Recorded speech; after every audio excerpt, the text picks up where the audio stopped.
Hey everyone, and welcome to Bassman Studio.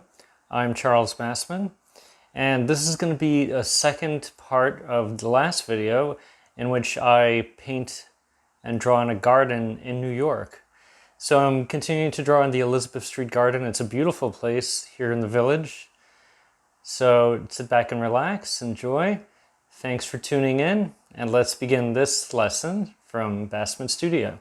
So here we are in Elizabeth Street Garden on this somewhat cloudy, rainy day, but gives it kind of an English feeling. It's kind of poetic today. So I'm just starting with like a basic drawing in pencil. And whenever you do watercolor, you just want to keep it pretty simple. You don't want to add too much detail. And here's my watercolor set from Kremer. It's a great portable watercolor set. Just love it. And I'm just starting to add some of the green now. And the great thing about today is that it's like overcast, so all the greens, all the colors actually have a bluish tone to them, and there's no really strong light, as you can see. It's all very soft. So everything has like a bluish tone, and that's something really important to remember when you're painting. You want to ask yourself, well, okay, if it's a really sunny day, everything is going to be kind of like in a yellowish tone, right? Because it's really hot and sunny. If it's overcast, everything will have a bluish tone. So all your colors will have somewhat of a bluish color in them, so you can add blue to it. I've added blue to almost every color I'm mixing right now, including the sculpture which I'm painting right now. So I'm just adding the lights. No shadows yet.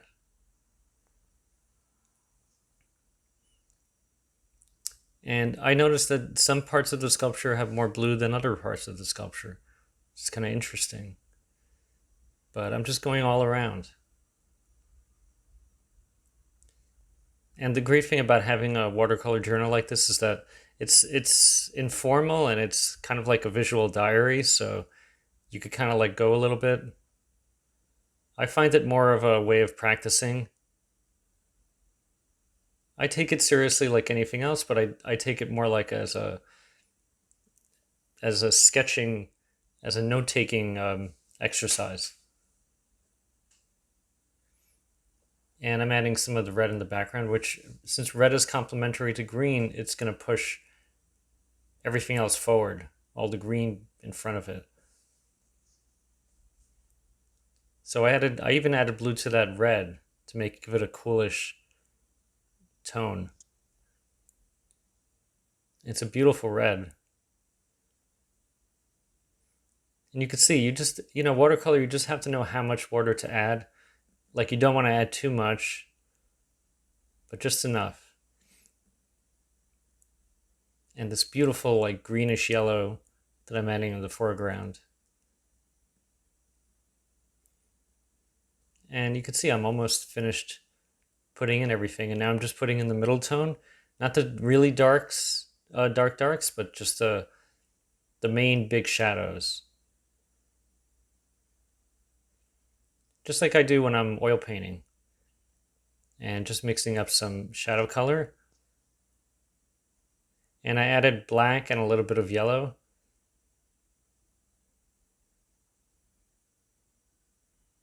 And you just want to go all around.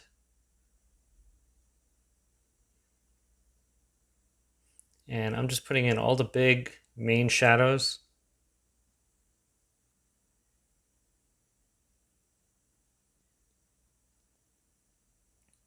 And just going around like the side. And it's good to know where the light's coming from. So I know it's coming from the upper left. But it's very soft shadows, like I said. Everything is overcast today, so there's no real strong shadows today. Training your eye to see is very important. That takes experience. And now I'm just adding some of the shadows in the background, which I could see again that there's a blue tone to them since it's overcast. And almost abstractly, I'm just putting them in almost looks haphazard, but putting it where it belongs. And now with a really, really fine brush, I'm just putting in the darkest darks just to pull out the sculpture a bit. By pull out, I mean that it just stands out from like the background. And here's where you could start fixing drawing parts. Like if something isn't proportionately correct, I usually like to fix it at this stage. Instead of erasing, you could just use the color to fix a drawing. So you just want to go around like I'm doing and just kind of clean things up. Sharpen anything that needs to be sharpened, any shadows, any really small details. Brushes like this are excellent for that purpose. And even blending like I'm doing now. It's beautiful for blending. And I could even fix the proportions, which I'm actually doing. And you can see everything is just a beautiful tone. And now I'm just adding the darkest darks with the same very fine brush. Because this brush you could do like really sharp lines. So it's excellent for that purpose. So any area that I see that is like a really dark shadow, I'll just add in with this brush. And like pulling the arm forward. And even small details. And the great thing about watercolor too is that you can see just by adding water, I can still move around the paint and just bring it back to life. The trick is to know how much water. But again, that takes practice.